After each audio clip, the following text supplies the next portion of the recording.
Joining us now is Scott Paul. He's the president of the Alliance for American Manufacturing, the acronym AAM. And AAM is made up of about 90% of steel manufacturers in the United States. That's the white collar, and the blue collar end are Union of America. Scott Paul, good to have you with us, man. John, great to be with you. Thanks so much for having me on. Now, look, Scott, I'm just going to be straight up. We cover this almost on a daily basis. No one else wants to touch it, A, because they don't understand it, and B, because many of these people are funded by the very networks that are promoting this, and our jobs are going away.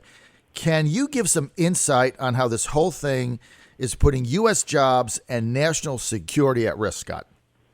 Yeah, absolutely. And I like the way that you teed it up, because we do have some choices to make. This is, a lot of people might think that this is something that's inevitable, right? This is like some natural course. Right. But the rules matter. And if the rules are stacked against American companies and against American workers and are promoting offshoring and aren't holding other governments accountable, then no matter how efficient we are, no matter how productive the workforces are, no matter how entrepreneurial we are, it's going to be hard to compete. We have, across Virginia, there are a lot of great private sector firms, but they simply can't compete against the Chinese government, which is still communist, which still does 5-year plans, and which pours not billions, but tens and in some cases hundreds of billions of dollars back into its industry. They have no profit motive. I mean, their motivation is governmental stability. It's not following the rules of the free market. And so we get the short end of the stick. And unfortunately, this has been a bipartisan failure. You mentioned NAFTA, which Bill Clinton teed up and Republican Congress helped to pass as well. Yep. The China trade deal, which Bill Clinton teed up and Republican Congress helped to pass, and now we have the TPP as well. And so it's not a partisan issue. But what I think is happening this year is that there have been candidates that have been giving voice to this in both parties, and voters are responding. And they're responding in a way that politicians haven't seen before, and I think that it could potentially change the debate moving forward. Well, Scott, it is, and I tell you the other thing, working-class Americans are starting to wake up and see the folly of this nonsense that is going on, shipping our jobs overseas. You mentioned NAFTA. You know, when you go back to that, and I say this all the time, when NAFTA first was going down the pike, there were 3 Republicans that were opposed to it. Me, Pat Buchanan, and Trump. That's it. I mean, it was a lonely battle back then. Look, since NAFTA, you look at the facts, Scott, 25,000 manufacturing companies gone. 3 million good American manufacturing jobs gone. Replaced with nothing. And now we continue to do the same thing. But, Scott, the other thing is, it's now a national security risk, because when you look at our trade deficit in steel and the fact that steel is getting dumped into the United States by hostile governments like China and Russia under market pricing, what is going to happen when all of our steel companies are gone, our steel jobs are gone, our steel manufacturing plants are gone? Oh, it's great for the consumer because they saved $1 on an iPhone. But then what happens when we need the steel and we can't manufacture for our own military, Scott? What happens then? And this is not a theoretical issue, I will say. I mean, in fact, we joined a retired brigadier general to put together a report about how much import penetration there is in a lot of these key sectors of the economy, from semiconductors and microprocessing chips to armor plate steel. I think of Newport News, right, where we turn out aircraft carriers and other vessels that are defending our freedoms. And we have armor plate suppliers. In fact, some of them are our stakeholders that are able to contribute to that. But if the Chinese government is trying to drive them out of business, that's an issue not only for those workers in Newport News, but you're right, for every American citizen. Because when push comes to shove, are we going to be able to depend on the Chinese government to supply semiconductors, rare earth minerals, armor plate, and many other things that are critical not only to our economy but to our national security? And look, we need to. There's a path forward, and I think this is important to know, is that we have a lot of leverage. I mean, the plurality, most of Chinese exports, we're their largest market. Consumer market. And if we tighten the screws and say we're going to demand reciprocity, you got to stop your cheating. We need a level playing field. There's going to be no more hacking, or we're going to push back. China has way more to lose than we do, but we just don't use those levers enough. Well, that's why we've been saying for some time that middle America and American workers are going to rise up and stop this nonsense. And look, this is a key, Democrat or Republican, Scott, this is a key element of the Trump for President campaign. There's no question about it. He's seen this. He recognizes it. He's bringing it to front and center. And people are starting to realize what their government is doing to them in depleting our entire manufacturing sector. You know, Scott, you've probably seen the news a lot on China now manipulating the U.S. steel market by not only flooding the U.S.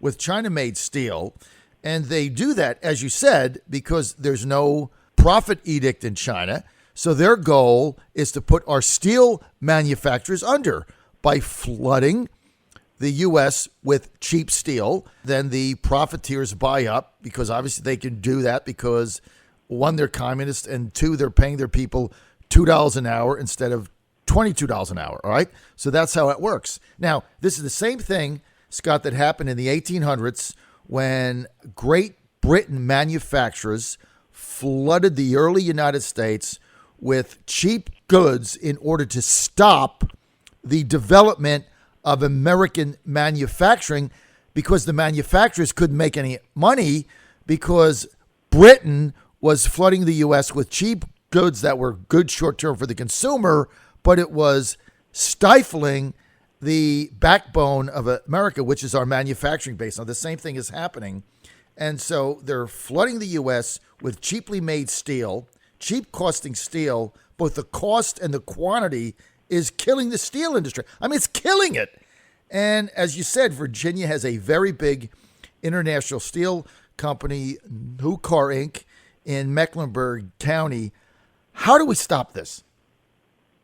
Well, John, it's a good question. And we do have trade laws that can be invoked, and then companies file cases and they seek relief, and then they get tariffs on this Chinese steel. And it is a good process. It's a fair process. There are two challenges with it. It's a bit like playing whack-a-mole, right? So when you solve one problem, another pops up on a Chinese trade practice or a different type of steel that they're making. The second problem is that oftentimes this relief comes after the fact, so a lot of the damage has already been done. And as you know, it's a lot easier to prevent these things than to clean up the mess. And so I think what makes sense is pushing for trade law changes that allow us to do this earlier, but also having what I would call like a systemic approach to dealing with China. You talked about the staggering trade deficit, which is wealth draining from our country and is a drag on GDP. Yeah, I don't know if most of your listeners know this or not, but the trade balance is one of the key components of our gross domestic product. And so when we're in a deficit, it means our economic growth is going to be a lot lower. But there again, we have the market leverage. We should have more tools at our disposal. One steel company has used a new piece of trade law or kind of in an innovative way that was generally done to protect patents, and has accused China of keeping them out of the market, hacking, and also dumping. And it's interesting. It's going to be a trial setting, but this is basically going to be China's trade practices on trial as we move forward, which is going to be unprecedented.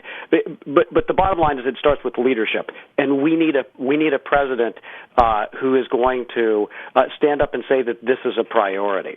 That this is a priority. And I look back, and you said you talked about your opposition to NAFTA, and usually in the general election you have two candidates who are supporting these trade deals. It's just variations on a theme, and I think the debate has become so changed this time that you have both candidates who at least say they're against the TPP, which I cannot remember another time in American history where that's happened on trade policy in the post-World War II era. Well, Clinton had to come out against it to protect her flank against Sanders. At the end of the day, she's part of the globalist network, Scott, and at the end of the day, she's going to back every one of these trade deals out there.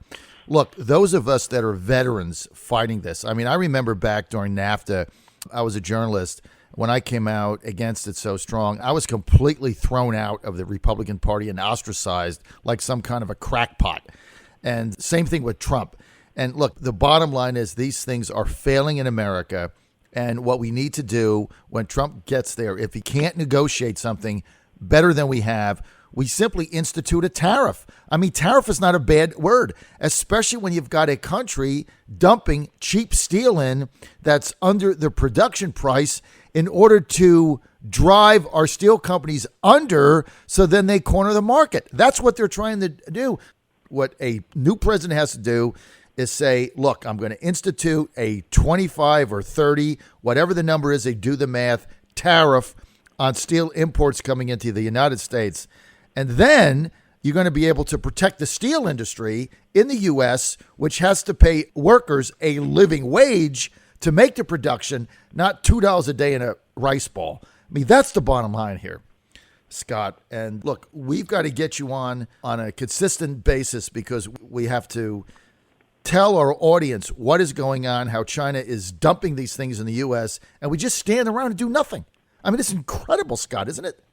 Yeah, it is, and I can only imagine how strong our middle class would be, how strong our national security would be, how great our growth would be if we changed policies on this. And it can be done. It can be done. I mean, you referred to the early part of our history, and the Hamiltonian model, if it had been put into place, would have worked really well, and it eventually was. But we need to learn from that experience. For our listeners, you're on the John Fredericks Radio Network. We just heard from Scott Paul. You can follow him at Twitter at Scott Paul AAM. I'm going to be right back.